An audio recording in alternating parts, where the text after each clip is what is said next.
Back to my channel Vedansh. তো চলে এসেছি ফুলের স্বর্গের রাজ্যে। দেখতেই পাচ্ছেন সুন্দর গোলাপের বাগানে। অনেক দিন পর আজ আমি এই বাগানে এসেছি। এটা আমাদের এখানে নার্সারি। তো সবাইকে আন্তরিক শুভেচ্ছা জানিয়ে আজকের ব্লগটা শুরু করতে চলেছি। আশা করি আপনারা ভালো আছেন। আমি তো অবশ্যই ভালো আছি। তো দেখুন সৌন্দর্য সে ফুলের বাগানে, দেখুন আপনাদের কেমন লাগছে। আমাদের এলাকাটা কৃষিভিত্তিক এলাকা। তো আপনাদের কেমন লাগছে ভিডিওটা প্লিজ আমাকে শেয়ার, সাবস্ক্রাইব আর কমেন্ট করতে ভুলবেন না।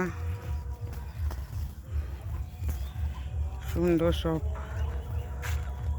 পরিবেশের মধ্যে গোলাপগুলো, তবে গোলাপের কাঁটা তো যেমন আছে, খুব শৌখিন গাছ। দেখতেই পাচ্ছেন খুব পরিষ্কার পরিচ্ছন্ন করে রাখতে হয়।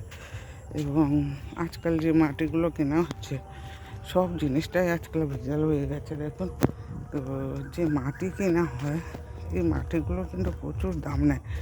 তো তার মধ্যে দেখুন পাথর, প্রচুর পাথর মিশানো থাকছে।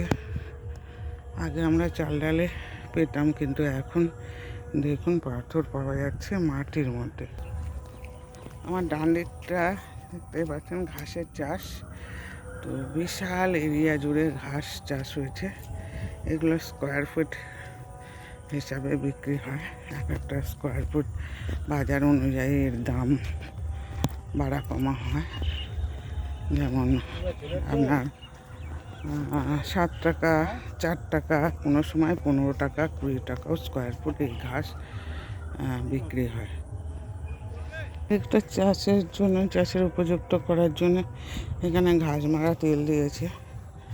আর এদিকেও দেখতে পাচ্ছেন গোলাপ। শিকরপুরটা বিশেষত গোলাপের জন্য বিখ্যাত।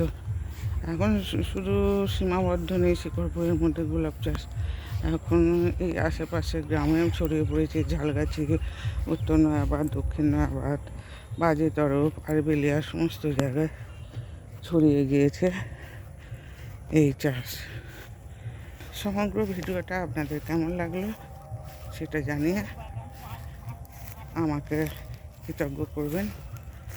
তো আজকের মতো ভিডিওটা এখানে রাখলাম। টাটা।